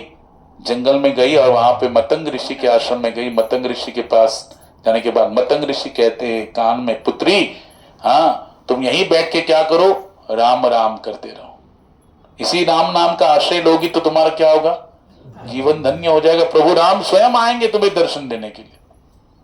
और वो क्या करती है? रामा रामा रटते रटते बीती रे उमरिया, रामा रामा रटते रटते बीती रे उमरिया, रघुकुल नंदन कब आओगे, रघुकुल नंदन कब आओगे, भिलनी की डगरिया, रामा रामा रटते रटते बीती रे उमरिया। पूरा उम्र बिता दिया किस लिए? राम नाम का आश्रय। क्यों? मेरे गुरुजी ने कहा कि राम आएंगे, राम आएंगे आएंगे राम आएंगे। आए ना राम, आए कि नहीं आए? पूरा जीवन बीत गया, क्या धैर्य है उनके अंदर। बताओ, हमारे आचार्य श्री रूप गोस्वामी पाद के द्वारा लिखा गया उपदेशामृत एक ग्रंथ है, उसमें 6 विधि बताते भक्ति की। क्या बोलते हैं? उत्साहात, निश्चयात, धैर्यात, तत्त कर्म प्रवर्तनात्, संग त्यागा, सतोवृत्ति, षड्भिर भक्ति प्रसिद्ध थी। भक्ति में प्रगति स्तर में जाने के लिए 6 क्रियाएं बताते। क्या? उत्साह, क्या होना चाहिए? उत्साह। दूसरा निश्चय, क्या होना चाहिए? बोलो, दृढ़ निश्चय होना चाहिए। जो हम कार्य कर रहे हैं भगवान की सेवा में, उसमें उत्साह होना चाहिए। पहली बात कि मुझे करना है, उत्साह। फिर दृढ़ निश्चय के साथ उसमें लगे रहना चाहिए। और तीसरी बात धैर्य। क्या है? धैर्य। उत्साहात, निश्चया, धैर्य, तत्त कर्म प्रवर्तनात्, संग त्यागा, सतोवृत्ति। और क्या करना चाहिए भैया? जो आचार्यों ने हमको नियमावली दी है उसका पालन करो, असत संग त्याग करो, वैष्णव का संग करो, और शास्त्र की बातों का पालन करो, आचार्य की बात का पालन करो, भगवान के नाम का भजन करो। ये सारी विधियां बताई। इससे क्या होगा? षड्भिर भक्ति प्रसिद्ध थी। इससे भक्ति में प्रगति होगी। तो बताओ कितना धैर्य था उस माता के अंदर। जवानी में आई थी, 20 साल की उम्र में, छोटी उम्र में, और बुढ़ापे में उनको क्या हुआ? राम का दर्शन हुआ। भगवान भी कितना धैर्य का परीक्षा लेते। इसका अर्थ समझ रहे हैं? जिसके अंदर धैर्य होगा वही सक्सेस प्राप्त करेगा। हाँ, WCP, willing, confidence and patience, ये रूल, ये क्या है, एक प्रकार का सूत्र है। इसको अगर जीवन में धारण करेंगे तो निश्चित रूप से हमें भी हर एक क्षेत्र में क्या मिलेगा? सक्सेस। है भौतिक क्षेत्र हो, आध्यात्मिक क्षेत्र। आप भौतिक क्षेत्र में भी आपको क्या चाहिए बोलो? काम करने के लिए उत्साह चाहिए, दूसरा निश्चय चाहिए, और तीसरा धैर्य चाहिए कि नहीं? बिजनेस में भी, जॉब में भी, भौतिक क्षेत्र में कभी भी आप देखो कैसी परिस्थितियां पहले होती है, बाद में धैर्य से चलेंगे तो क्या होता है? आगे चल के वृद्धि, हर एक क्षेत्र में वृद्धि होती है, बढ़ोतरी होती है, प्रगति होती है। वैसे ही अध्यात्म में भी होती है। उसके अंदर कितना धैर्य था, वही मतंग ऋषि की बातों पर विश्वास रख के चली तो भगवान श्री राम का दर्शन हुआ। क्यों हुआ बताओ? शूर्पणखा को नहीं हुआ, सामने है फिर भी नहीं समझ पाई। हाँ, अपराध हो गया, नाक कान छेदन हो गया, लेकिन मां शबरी का उद्धार हो गया। क्यों? क्योंकि गुरु पदाश्रय। क्या लिया? गुरु पदाश्रय, सदगुरु को धारण किया, सदगुरु के द्वारा भगवान का हरिनाम दीक्षा में प्राप्त किया, और उस हरिनाम का भजन किया, तब रूप भी प्रकाशित हो गया ठाकुर जी का, लीला भी प्रकाशित हो गई ठाकुर जी की, और धाम भी, चित्रकूट धाम, वो भी क्या हो गया? प्रकाशित हो गया, है ना? तीनों भी प्रकाशित हो गए। इसलिए बहुत जरूरी है भगवान के नाम का आश्रय, नाम से ही होता है। इसलिए महाप्रभु चैतन्य 64 अंग में से 5 अंग मुख्य बताए, उसमें नाम संकीर्तन प्रमुख है। नाम संकीर्तन, और उस नाम संकीर्तन भगवान की यश का गायन करना। हाँ, एक बहुत अच्छा बात बताया है, परम सेवा। क्या बोलते हैं? परम सेवा। हम बोलते हैं ना, सेवा करो, सेवा। सेवा में भी एक परम सेवा है। परम सेवा मतलब सर्वश्रेष्ठ सेवा। क्या बोले? अगर कोई व्यक्ति मर रहा हो, ध्यान से सुनना आप लोग, जीवन में अगर आपको कोई अवसर मिले तो निश्चित रूप से कर लेना है, इससे बड़ा सेवा और कोई नहीं है। अगर कोई व्यक्ति गुजर रहा हो, मर रहा हो, तो क्या करना चाहिए? तुरंत उसके लिए उसके निकट जाकर गाय के गोबर से वो उसको लेपन करके, जमीन पर लेपन करके, चौका लगा के उसके ऊपर क्या लगाए? कुश बिछा दे, और सफेद तिल, जो तिल होते हैं उसके ऊपर बिछा दे, ठीक है? और उसके ऊपर उस व्यक्ति को लेटाना है। और कैसे होना चाहिए? उत्तर में उसका सिर होना चाहिए, दक्षिण में उसका पैर होना चाहिए। उसके वक्षस्थल पर भगवत गीता को रख दो। अगर उसके गले में कंठी नहीं है, तुलसी नहीं है, तो तुलसी को धारण करा दो, माथे पे उसको एक तिलक लगा दो, वैष्णव तिलक। मैंने कई बार बताया, वैष्णव तिलक का एक तिलक लगाते हैं तो ठाकुर जी का एक पूरा उनकी सेवा से सुसज्जित ऐसा जो मंदिर बांधने का पुण्य मिलता है, जो एक तिलक लगाता है। तो सोचो, वैष्णव लोग दिन में 3 बार स्नान करके कितना 12 तिलक लगाते, तो कितना पुण्य मिलेगा? एक तिलक लगाने से भगवान का एक मंदिर, पूरी व्यवस्था सेवा के द्वारा सेवा सुसज्जित करके जो भगवान का मंदिर बनता है, उतना पुण्य उस व्यक्ति को मिलता है एक ऊर्ध्वपूर्ण तिलक लगाने से। और ये तिलक का बड़ा महत्व है। ये तिलक जिसके माथे पर होगा उसका कभी भी नरकगामी वो नहीं होगा। उसको लेने के लिए यमराज नहीं आएंगे, यमराज के दूत नहीं आएंगे, भगवान के दूत आएंगे। जिसके माथे पर वैष्णव तिलक होगा, जिसके गले में कंठी होगी, जो रोज नित्य प्रति तुलसी को जल चढ़ाता है, सीखते सीखते एक एक बूंद में, जो रोज तुलसी को जल चढ़ाता है, यमराज कभी उसके नजदीक नहीं आते, कभी भी नहीं आएंगे। यम का दूत उसके नजदीक नहीं आएंगे, नरकगामी नहीं होगा। इसलिए रोज तुलसी को क्या करना चाहिए? जल चढ़ाना चाहिए। वृंदाय तुलसी देव्यै प्रियाय केशवस्य च कृष्ण भक्ति प्रदे देवी सत्यवत्तै नमो नमः। और कहते हैं परम सेवा क्या? ऐसे भक्त को उस मरने वाले जीव के लिए क्या करना चाहिए? सारी व्यवस्था करके जब तक उसका अंतिम श्वास नहीं छूटता है, जब तक वो जीवित मर नहीं जाता, तब तक नाम संकीर्तन करना चाहिए, जोर जोर से भगवान के नाम का जप करना चाहिए। ये करने से क्या होगा? उस जीव का, भले वो कितना भी पापी क्यों ना हो, कभी उसने भगवान का नाम नहीं लिया, लेकिन उसके प्रत्यर्थ अगर ये क्रिया की जाए तो वो सीधा वैकुंठगामी होगा। कहां जाएगा वो? सीधा वैकुंठ में चला जाएगा। इसलिए उससे बड़ी सेवा और कोई नहीं हो सकती। एक जीव को भगवान के धाम में भेजना, इससे बड़ी कोई सेवा हो सकती है? इसलिए कहा गया, इसको क्या बोलते हैं? परम सेवा। हम लोग जब बीड़ में थे, बीड़ में हमारा प्रारंभ मंदिर था, तो वहां पे एक माता जी आती थी, तो उस नगर में पहला जो हमको प्रसाद दिया उस माता ने दी, उस बूढ़ी अम्मा ने दिया। और रोज हो जाती थी, रोज भगवान के लिए तुलसी माला बना के लेके आती थी और भगवान को तुलसी धारण कराती थी, जगन्नाथ जी को। हाँ, मंदिर में दर्शन करने आती थी। और पूरा वो चलते ना, मॉर्निंग वॉक करते कि नहीं, तो मॉर्निंग वॉक करती थी, सब जगह प्रचार करती थी, जिसको मिलते थे हरि बोल हरे कृष्णा हरि बोल। अगर कोई नहीं बोलता तो बोलती थी, क्यों नहीं बोलता है, क्या बोलने में कुछ जाता है तेरा, क्या बोल दे एक बार हरि बोल बोल। तो इतनी फेमस हो गई, उसको देखते ही लोग क्या बोलने लगे, हरि बोल बोलने लगे, हरे कृष्णा बोलने लगे। और जब उसका नित्य प्रति आती थी, भागवत में आती थी, सेवा में आती थी, संकीर्तन में आती थी, गौर आरती में आती थी, तो बताओ जब उसका मृत्यु हो रहा था तो सारे वैष्णव उसके घर में गए और हमने क्या किया, नाम संकीर्तन किया। उसके गले में कंठी थी, माथे पे तिलक लगाया और वो अपनी खटिया पे लेटी हुई थी जर्जर अवस्था में, और सारे वैष्णव उसके लिए नाम संकीर्तन कर रहे थे। उस अवस्था में उस माता ने क्या छोड़ा, अपना देह छोड़ा। तो कहां गई वो, सीधा वैकुंठ गई, सीधा भगवान के धाम गई। इसलिए इससे बड़ी और कोई सेवा नहीं, परम सेवा है। बताओ हम लोग चाहते हैं फिर भी वृंदावन जा सकते क्या? हम चाहे तो हम 4 धाम जा सकते हैं क्या? हम द्वारिका जगन्नाथपुरी जा सकते हैं चाह कर। हाँ, कितने भी पास में क्यों ना हो, बड़ा महाराष्ट्र में पंढरपुर है, कितनी बार गए हम लोग, नजदीक है ना। हाँ, 10-12 घंटा 14 घंटा लेकिन जा सकते हैं हम लोग। वृंदावन से तो नजदीक ही है, लेकिन हम लोग जा सकते हैं क्या? नहीं जा सकते, जब तक धाम की कृपा ना हो। धाम की कृपा के बगैर नहीं जा सकते। रूप की कृपा, भगवान की कृपा के बगैर रूप प्रकट नहीं हो सकता। भगवान की कृपा के बगैर उनका जो धाम है वो प्रकाशित नहीं हो सकता। भगवान की कृपा के बगैर उनकी लीला भी प्रकाशित नहीं हो सकती। लेकिन बताओ, चाहे हम वृंदावन में न जाए, किधर भी न जाए, लेकिन हम जहां पर भी है, लेकिन वहां हम नाम ले सकते कि नहीं? हरे कृष्णा कृष्ण कृष्ण हरे हरे, हरे राम राम राम। जहां पर भी हम लोग बैठे, चाहे जगत की कौन से भी कोने में जाए, हम लोग भगवान का नाम ले सकते कि नहीं? और वो नाम उस नामी से अभिन्न है, अलग नहीं है, एक है। और जब नाम सिद्ध हो जाए तो रूप भी क्या हो जाता है, प्रकाशित हो जाता है, लीला भी प्रकाशित हो जाती है, धाम भी प्रकाशित हो जाता है।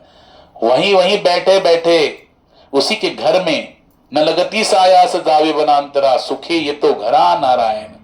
कहीं जाने की आवश्यकता नहीं पड़ती, भगवान स्वयं उस भक्त के घर में आ जाते हैं, उसके साथ लीला करने लग जाते हैं, उसको रूप प्रकट कर देते, अपना तत्व प्रकट कर देते अपने।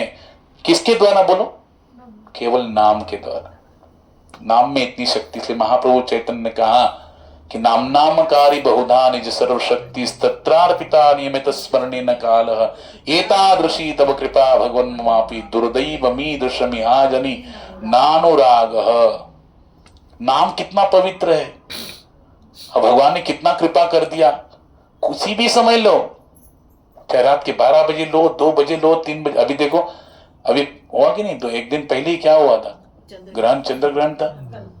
हाँ, ग्रहण काल में जितना आप हरिनाम लोगे वो अन्य दिनों से कई गुना ज्यादा फल प्रकट देता है, फल प्रकट करता है, कितना पुण्य प्रदान कर देता है। तो ऐसे समय में क्या करना चाहिए?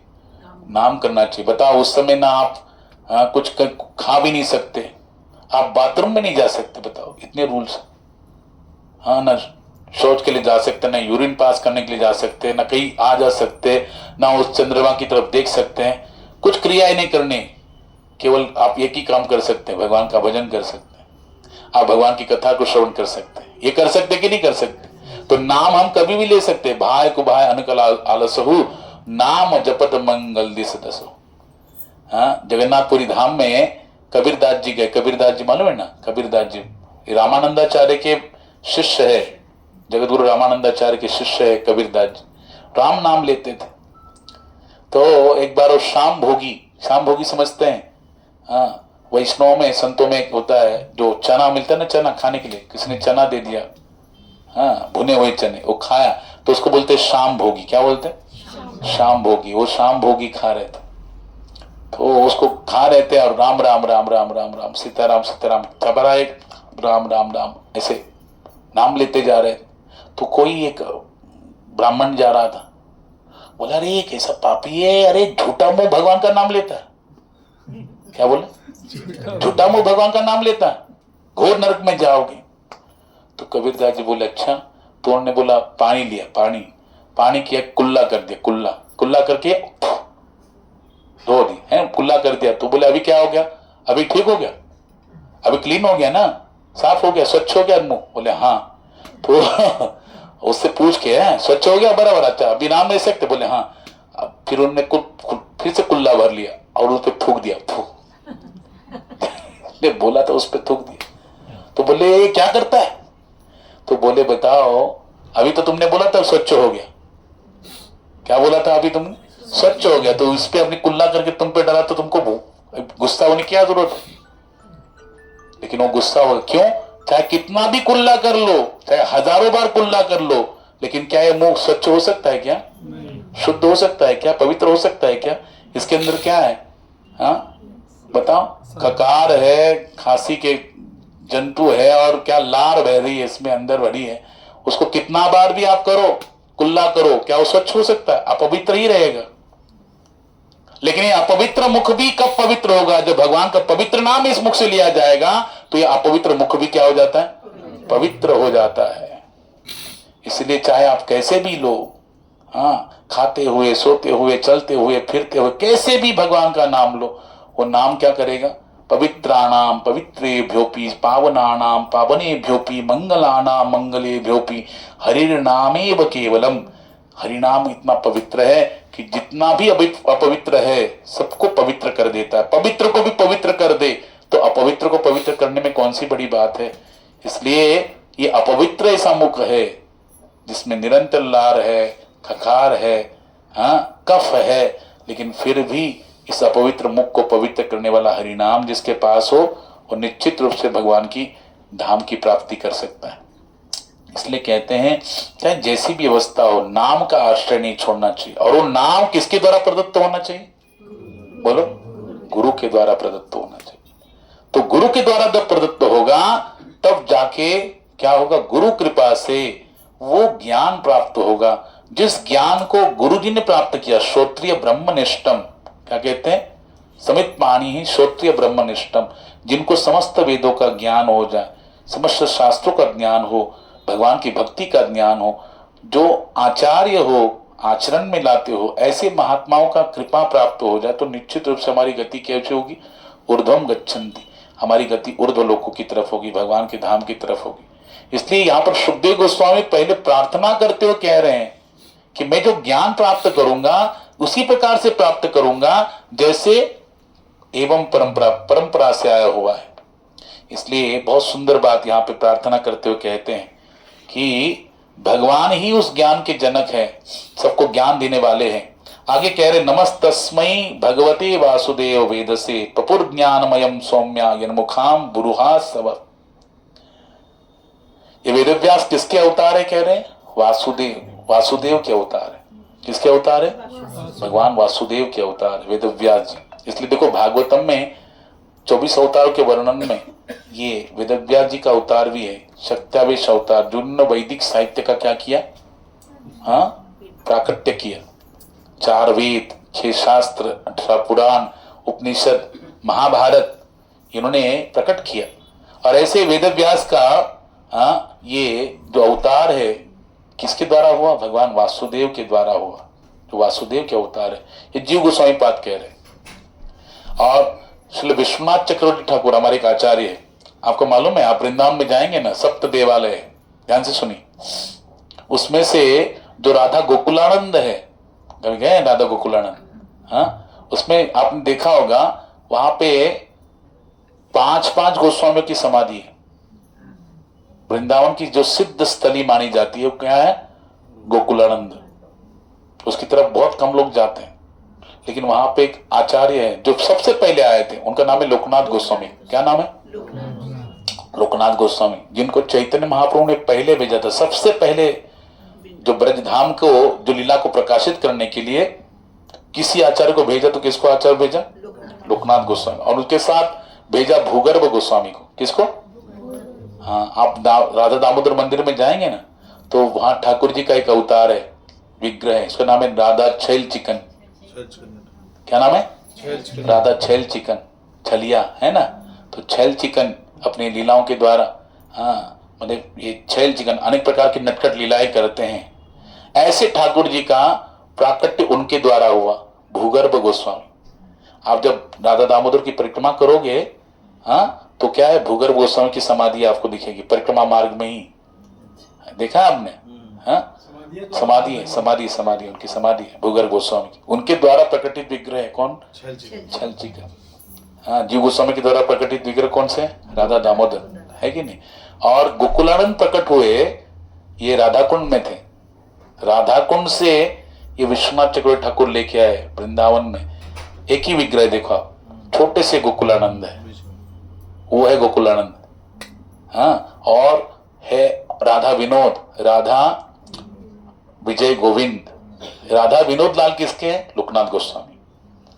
जो लोकनाथ गोस्वामी जिनको पहले भेजा था, उनके द्वारा सेवित विग्रह है राधा विनोद जी। और बलदेव विद्याभूषण जिन्होंने गोविंद भाष्य की रचना की, वैष्णव सिद्धांत जिस पे प्रतिपादित हुआ गोविंद भाष्य का, तो वो जो लिख रहे थे तो उनसे कोई गलती ना हो जाए, ठाकुर जी की निगरानी में लिख रहे थे। ठाकुर जी ऐसे देखते आंखें बड़ी करके, बराबर से लिखा है ना। इसलिए आप देखो, आप जाएंगे तो दर्शन करना, विजय गोविंद जी की आंखें ऐसी बड़ी बड़ी। तो किसके ठाकुर जी? बलदेव विद्याभूषण के। और रघुनाथ दास गोस्वामी के द्वारा, रघुनाथ दास गोस्वामी को महाप्रभु चैतन्य ने एक गिरिराज शिला दिया है। महाप्रभु ने अपने थंब का, अंगूठी का निशान उस पर लगाया। वो भी आपको राधा गोकुलानंद मंदिर में दर्शन को प्राप्त होंगे। तो विश्वनाथ चक्रवर्ती ठाकुर, बलदेव विद्याभूषण, हाँ रघुनाथ दास गोस्वामी उनकी पुष्प समाधि, और लोकनाथ गोस्वामी महाराज की समाधि, वहां पर 5 आचार्यों की क्या है? समाधियां है, सिद्ध स्थल है। तो विश्वनाथ चक्रवर्ती ठाकुर ये गोकुलानंद के प्राकट्य करता है। वही कह रहे हैं कि भगवान जो कृष्ण है, उनके मुखारविंद से टपकने वाला जो अमृत है, उसका पान कौन करती है? गोपियां करती है। ध्यान से सुनिए आप लोग, कौन करती है? गोपियां करती है। और उस अमृत का पान करने से, ठाकुर जी का जो अधरामृत है उसका पान करने से गोपियों के अंदर क्या आती है? कलाएं आती। कौन सी? संगीत की, नृत्य की, गायन की, अलंकरण की, स्वयं को सजाने की, वेशभूषा, उसका साज सज्जा, अलंकार कैसे डालने चाहिए, वो सारे ज्ञान किसके द्वारा प्राप्त होता है? ठाकुर के अधरामृत का पान करने से। समझे कि नहीं? ये ठाकुर जी के अधरामृत का कमाल है।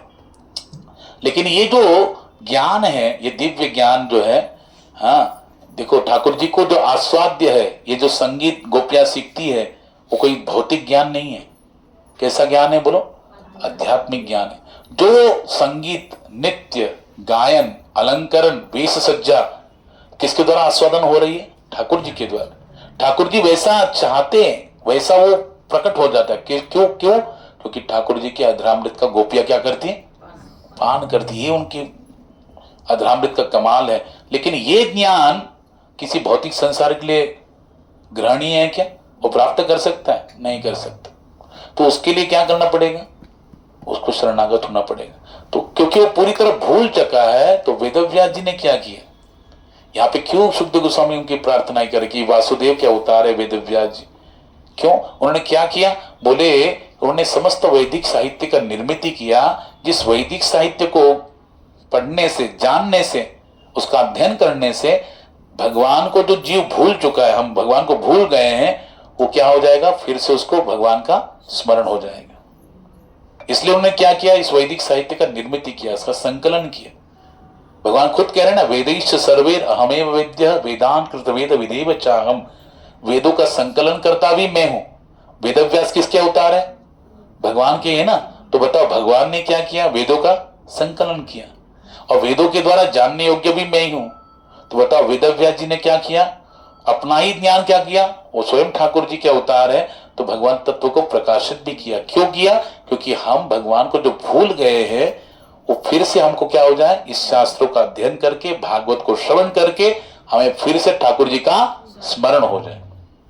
क्योंकि ठाकुर जी का जब स्मरण होगा तब जाके ध्यान से सुनिए, तब जाके क्या होगा? ये दिव्य ज्ञान जैसे ही क्रमिक विकास होगा, भगवान के भक्ति का ज्ञान जितना हमारा बढ़ता जाएगा, जितना उसका विकास होगा, उतना ही क्या होगा, ठाकुर जी के जो आस्वादनीय, भगवान को जो पसंद है, वो जो संगीत, कला, नृत्य, गायन, वेश सज्जा, अलंकरण, वो सारा नॉलेज हमको अपने आप प्राप्त हो जाएगा। तो सोचो कितना श्रवण करना जरूरी है। अगर आप इसको श्रवण करते हो भागवत को, तो दिव्य ज्ञान मिलेगा भगवत तत्व का। तो उसके क्रमिक विकास से जितना वो उसमें गहराई में उतरेंगे, जितना वो ज्ञान में परिपक्व होते जाएंगे, उतना क्या क्वालिटी आएगा, भगवान को जो पसंद है वो सारा नित्य गायन संगीत का नॉलेज अपने आप हमारे इनबिल्ट हो जाएगा, अपने आप आ जाएगा। किसके द्वारा बोलो, भगवान की कृपा से आएगा। लेकिन कब आएगा, जब हम करेंगे।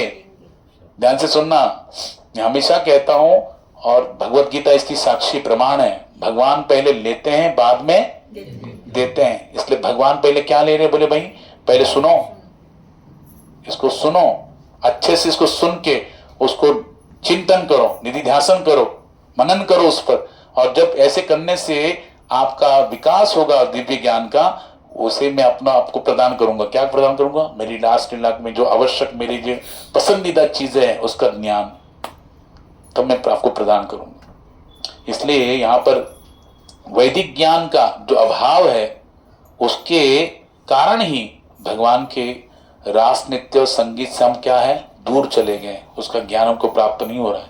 प्रभुपाद जी बहुत सुंदर बता रहे हैं, इसलिए शुभदेव गोस्वामी पाद परीक्षित महाराज को निमित्त बनाकर ये ज्ञान प्रकाशित करना चाहते हैं, ताकि हम जैसे जीव जो बद्ध अवस्था में हैं, जो ठाकुर जी की साहचर्य से वंचित रह गए हैं, उस आनंद से वंचित हो गए हैं, हमको फिर से वो आनंद प्राप्त हो।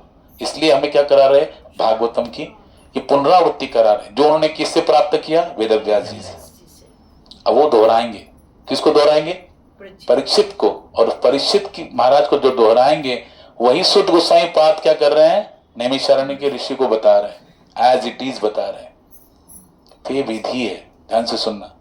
हाँ, और आगे कहते हैं कि नारद मुनि ने प्रथम जन्मा जो ब्रह्मा है उनको ये पूछा था, कि नारद मुनि एक बार गए अपने पिताजी ब्रह्मा जी के पास और कहने लगे कि आप तो सब कुछ है, मैं तो आपको देख रहा हूं, आप ही सृष्टा है। क्योंकि उन्होंने तो यही देखा ना, वो तो उनके मानस पुत्र है नारद जी, और उन्होंने देख के बताया कि आप ही सृष्टा है। लेकिन ब्रह्मा जी कहते हैं नहीं नहीं, ये गलती करते हो आप लोग, तुम्हारे जैसे कुछ लोग ऐसे भ्रमित जीव है जो मुझे ही क्या मानते हैं, सृष्टा मानते हैं, सब कुछ मानते कि आप ही सृष्टि का सृजन कर रहे। बोले नहीं नहीं नहीं, पहले ही ठाकुर जी क्या करते हैं, सृष्टि का सृजन कर चुके हैं। केवल भौतिक प्रकृति के द्वारा मुझे वो सृजनात्मक क्या कर दिया, भगवान ने कला दे दिया, कुछ पावर दे दिया, जिसके द्वारा ऐसा महसूस होता है कि मैं कर रहा हूं, जबकि करने वाला कौन है, भगवान है कि नहीं।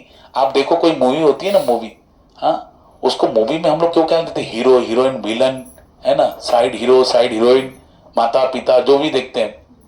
लेकिन उसके पीछे आप देखो, कभी भी जब मूवी स्टार्ट होती है तो उसमें क्या होते हैं, बहुत सारे नाम आते कि नहीं आते, बताओ इतने नाम, हम लोग सोचते कब जाएगा ये मूवी कब स्टार्ट होगी। लेकिन हमको ये नहीं पता है कि इन सब जीवों के कारण, इन जीवों जिनका नाम है, उन्हीं के कारण ये मूवी 3 घंटे की बनी हुई है।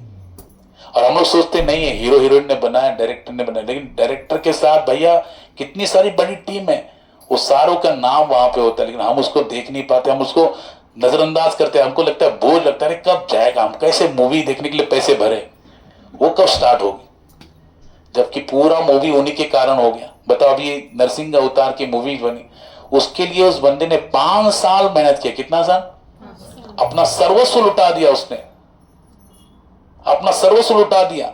हाँ, लेकिन उसने उस बना दिया। तो बताओ 5 करोड़ उसमें खर्चा हुए, कितने खर्चे, 5 करोड़, और 100 करोड़ को पार कर गया वो पिक्चर। एनिमेशन के जगत में पहली ऐसी मूवी बनी जिसमें 5 करोड़ खर्चा हो गया और 100 करोड़ की आमदनी हो गई, 100 करोड़ से ज्यादा। बताओ, यानी उस बंदे ने अपना सर्वस्व लगा दिया कि नहीं। भगवान अपना पूरा सर्वस्व जो लगा देता है, उस पर ठाकुर जी बहुत मेहरबानी करते हैं। बताओ, ऐसे प्रभुपाद जी बहुत सुंदर बात बताते हैं, हम अगर समय के साथ नहीं चलेंगे तो समय से हम क्या हो जाएंगे, समय हमको पीछे डाल देगा। तो जैसा वातावरण हो, आधुनिकता है तो आधुनिकता में जितने भी साधन इस्तेमाल किए जा रहे हैं, लोगों को जैसे पसंद हो, लोग जिसकी तरफ अट्रैक्ट हो जाए, हाँ, तो वैसे हमको क्या करना चाहिए, उस साधन का हमको अपनाना चाहिए और अपनी बात को, भगवत गीता भागवतम की बात को, शास्त्र की बात को उसके द्वारा प्रदर्शित करना चाहिए। बताओ, एनिमेशन का ये सिद्धांत किसने लिया कि नहीं? उस भक्त ने लिया कि नहीं लिया? उस एनिमेशन के द्वारा उसने कोई कार्टून तो नहीं दिखाया है ना, डिज्नी वर्ल्ड तो नहीं दिखाया, उसने क्या दिखाया? भगवान के अवतार की गाथा, वो भी पूरी तरह भागवतम पे आधारित गाथा दिखाई। क्या होता है, हम अपनी आंखों से देखकर क्या करते हैं, ज्ञान को अर्जन करते हैं। और याद रखना, आप एक बार आंखों से जो देख लेते हैं ना, उसको कभी भूलते नहीं हो, बराबर कि नहीं? अगर आप पिक्चर को, मूवी को देख लेते हो आंखों से, तो आप कभी भूलोगे नहीं, हाँ ये सीन है, आपने उसमें देखा कि नहीं देखा। तो उसमें जब प्रहलाद महाराज को डाला जाता है, कहां पे? समुद्र में, समुद्र फेंक देते तो ठाकुर जी को बचा लेते हैं, और बचा लेते हैं तो वहां पर भगवान की गोद में जैसे आ जाते, तो भगवान के इतनी इमोशनल प्रार्थना प्रहलाद महाराज ने अर्पण की है। आप उस मूवी को जब देखोगे तो ऐसा लगेगा उस समय आपकी आंखों से आंसू आए बिना नहीं रहेंगे।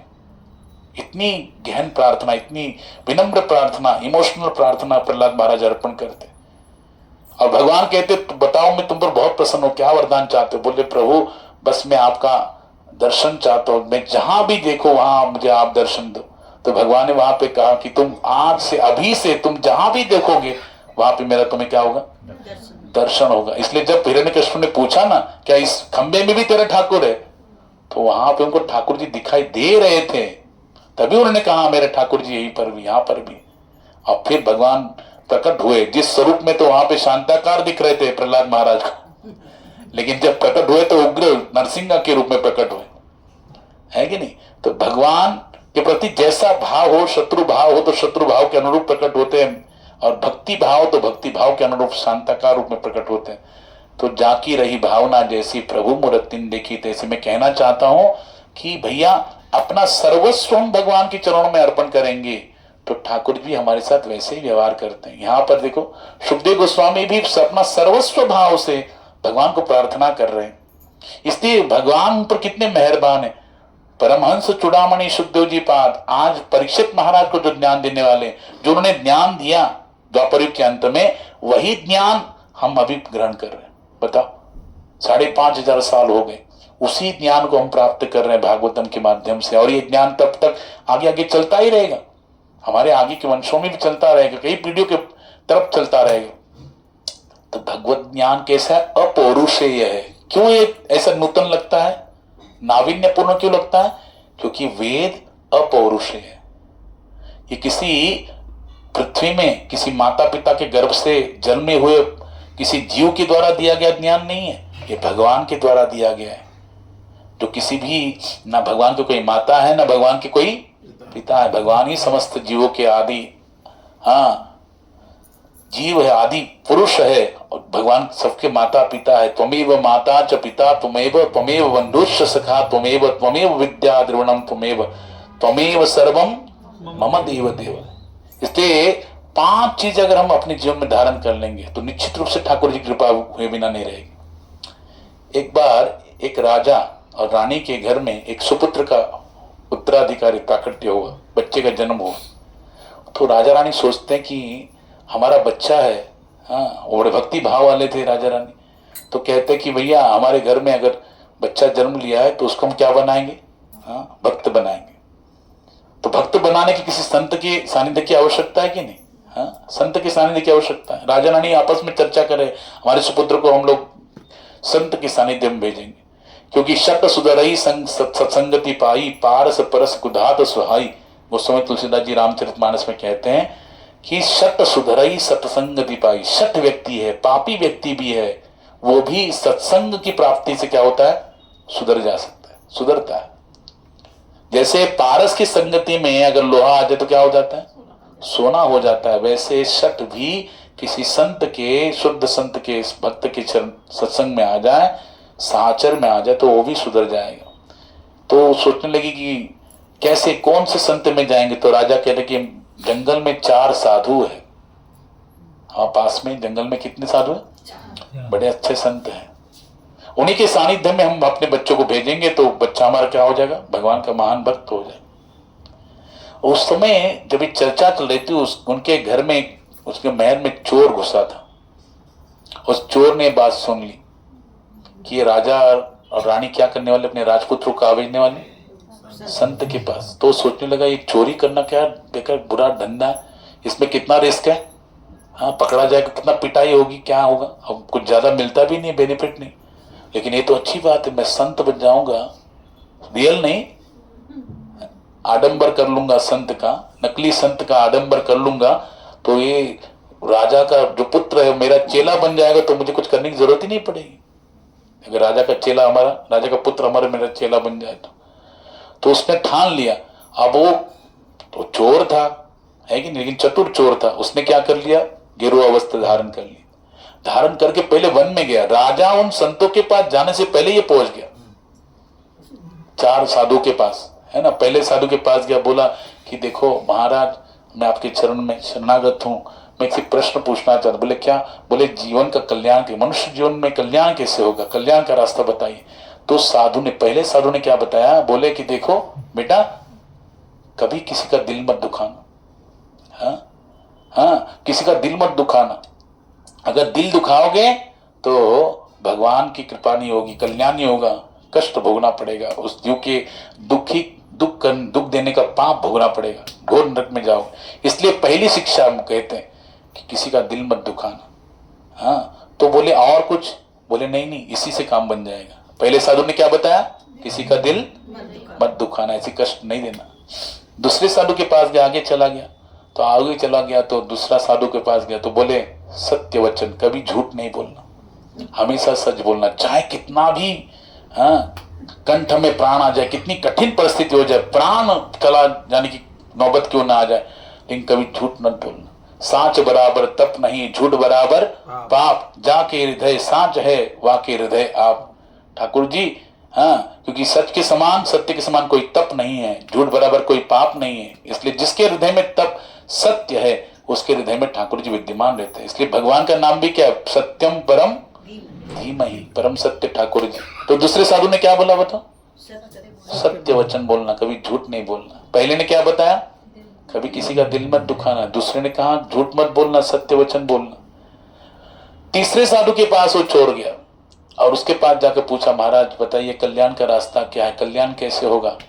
तो तीसरा साधु कहता है, बोले दुखती बताओ जाल जी, राम मिलन की बात, मिल जासी ओ माल जी, राम रटो दिन रात। क्या बोला तीसरा साधु, राम रटो दिन रात। भैया दिन रात राम राम राम राम राम रटते रहो, भगवान का नाम भजन करो, इसी से कल्याण होगा। बोले और कोई कुछ करना पड़ेगा? बोले कुछ नहीं, इसी से कल्याण हो जाएगा, दिन रात राम राम राम राम राम राम रटते रहो। बोले ठीक है। तीसरा साधु के मिलके फिर चौथे साधु के पास गया। चौथे साधु के पास बोले महाराज जी कल्याण कैसे होगा? तो बोला भगवान की पूरी शरण में हो जा, शरणागत हो जाओ, भगवान को ही केवल अपना मानो, केवल हरि ही मेरे हैं और मैं हरि का हूं। जैसे बालक अपनी माँ पे, जैसे कोई लड़की है उसका विवाह हो जाता है, तो उसका विवाह होने के बाद क्या करती है, विवाह होने के बाद पति उसको सर्वस्व होता है, वो अकेली नहीं मानती खुद को, दृढ़ हो जाता है कि मेरा पति, मैं अकेली नहीं, मेरा पति मेरे साथ है। ऐसे ही वो शरणागत हो जाओ, भगवान मेरे हैं, भगवान मुझे कभी नहीं छोड़ेंगे, ऐसे भाव से भगवान को शरणागत हो जाओ पूरी तरह। ये 4 बातें बता दिया। अभी 4 बातें जान के चोर बोलता है चलो 4 ज्ञान प्राप्त हुआ। पहले ने कहा किसी का दिल मत तोड़ना, दूसरे ने कहा कि कभी झूठ मत बोलना, सत्य बोलना, तीसरे ने कहा भगवान के नाम का जप करो, चौथा बोला भगवान पर पूरा शरणागत हो जाओ। अभी पूरा गिरोह वस्त्र धारण करके आगे बैठ गया। 4 तो बैठे थे, 5वां ये बैठ गया, ठीक है। और जब बैठ गया तो राजा आ गया, क्योंकि राजा तो आने वाला था अपने राजपुत्र के लिए, संत के सानिध्य के लिए। तो आया तो पहले के पास गया, राजन प्रणाम किया, तो बोले भाई क्या करो, किसी का दिल मत दुखाओ। दूसरे के पास गया, बोला राजा कि भैया कुछ कल्याण का मार्ग बताइए साधु जी। बोले क्या, सत्य वचन बोलो। तीसरे के पास गया, बोले राम राम रटो। चौथे के पास गया, शरणागत हो जाओ भगवान को। बोले 4 तो मैंने सुना था 4 साधु है, 5वां कहां से आ गया? 5वां तो आगे बैठा है, जरूर इसके पास भी जाना चाहिए। राजा का भक्ति भाव था। राजा 5वें साधु के पास पहुंचा, महाराज तो ये बड़ा दम्भी था ना, ये तो कोई सच्चा संत थोड़ी ना था, दम्भी था, दिखावा कर रहा था। जैसे राजा प्रणाम कर रहा तो इसने थोड़ा ऐड दिखा के ध्यान मग्न हो गया। हाँ, बोल ही नहीं रहा है, मौनी मौनी बाबा जैसे बैठा है। फिर राजा ने बहुत अनुविनय किया, बहुत महाराज बताइए कल्याण का रास्ता बताइए। तब जाके बोला जो मैं बोलूंगा वो करोगे? बोले हाँ। तो बोले देखो कभी किसी का दिल मत दुखाना। बोला कभी किसी का दिल मत दुखाना। तो बोला दूसरी बात, बोले हमेशा सच बोलना, झूठ मत बोलना। बोले और तीसरी बात महाराज और कोई बात? बोले राम राम रटो, दिन रात भगवान का भजन करो। बोले और कोई बात? और कुछ? बोले भगवान को शरणागत हो जाओ। बोले और कुछ बात? बोले संत जैसा कहे वैसा करना। क्या बोले? संत जैसा कहे वैसे करना। तो राजा बड़ा नम्रता से गया, घर गया। अब ये घर जाया, शाम को पत्नी को मिल रहा है ना, रानी को मिल रहा है, तब तक ये वेश बदल के फिर से उसके घर में घुस गया, महल में, सुनने के लिए राजा और राजने में क्या चर्चा हो रही। तो राजा बोला रानी से कि देखो आज मैं गया था जंगल में, बोली 4 संतों की बात सुनी थी, लेकिन वहां 5वें संत भी थे। और बोले क्या क्या हुआ? बोले पहले संत ने कहा किसी का दिल मत दुखाना, दूसरे ने कहा भैया सच बोलना, तीसरे ने कहा राम राम रटो, चौथे ने कहा शरणागत हो जाओ।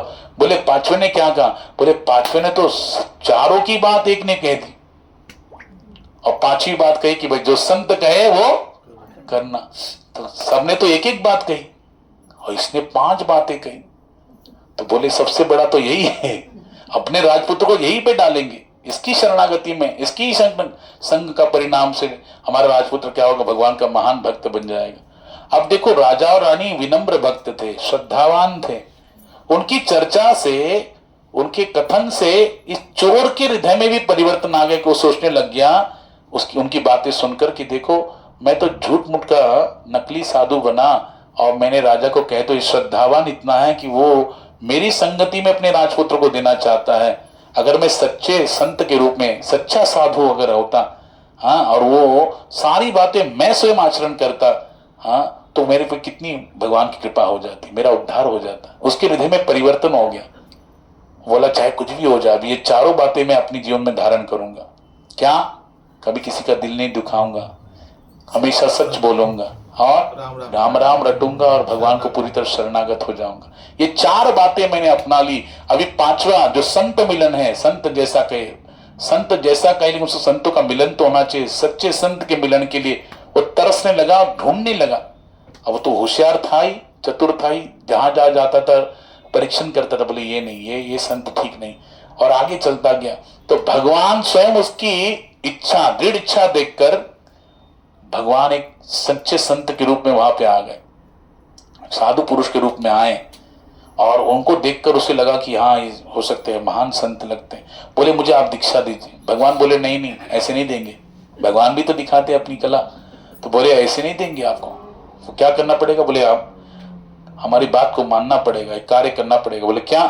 बोले मुझे ऐसे 4 लोगों का सिर चाहिए जो कभी किसी का दिल नहीं दुखाता, जो हमेशा सच बोलता है, जो हमेशा नाम नाम जप करता है, और जो भगवान को पूरी तरह शरणागत। ऐसे 4 का सर काट के लेके आओ, तब जाके मैं क्या करूंगा? तुम्हें दीक्षा दूंगा। हाँ, तो सोचने लगा अरे वो तो एक ही जगह बैठे उनको ढूंढने में तो ज्यादा परेशानी हो नहीं, बस जाना है। वो तलवार लेके निकल गया, और अभी जैसे जा रहा था आधे रास्ते में देखो कैसे संग का प्रभाव है ना, तो उसके हृदय में बात आई, क्योंकि वो पालन तो कर रहा था वो सारी बातों को। तो उसके हृदय में बात आई कि अरे हाँ, ये तो मैं जिसके लिए आचरण कर रहा हूं, जिस संत ने मुझे ज्ञान दिया कि भैया तुम किसी का दिल मत दुखाओ, दिल तो दुखाना जाने तो, मैं तो उसका सिर काटने जा रहा हूँ, एक ऐसा घृणित कार्य करने जा रहा हूँ, पाप कर्म करने जा रहा हूँ, मुझे ऐसे कार्य नहीं करना चाहिए।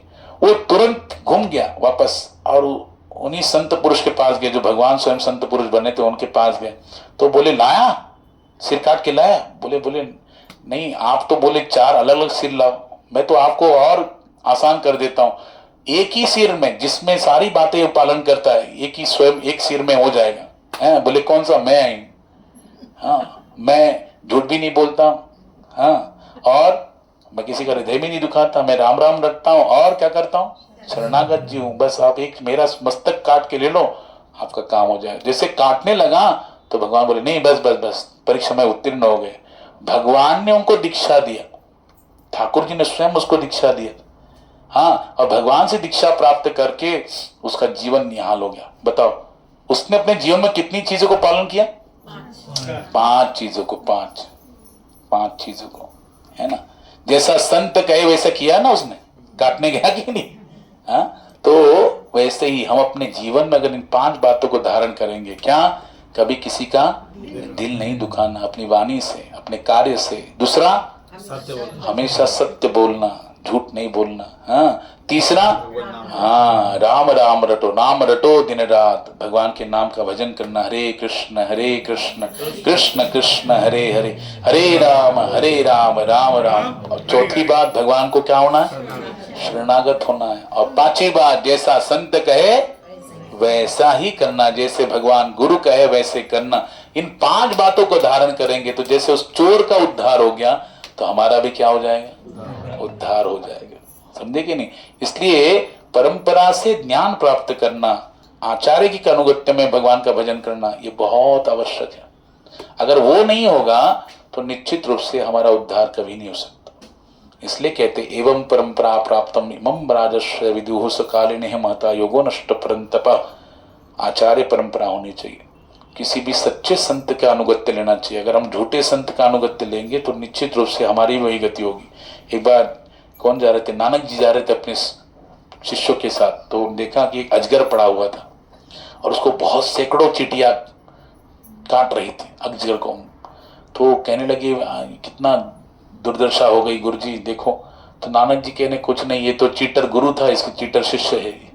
पतली जन्म है कि नहीं? ये चीटर गुरु था, जैसा गुरु हाँ वैसे उनका फॉलो करने वाले शिष्य का हालत हुआ। समझे कि नहीं? इसलिए हमको चयन करने से पहले बहुत बार ध्यान से देखना चाहिए। बोलते पानी पियो छान के और गुरु करो जान के। लेकिन एक बार करने के बाद फिर कुछ मत दोष देखना।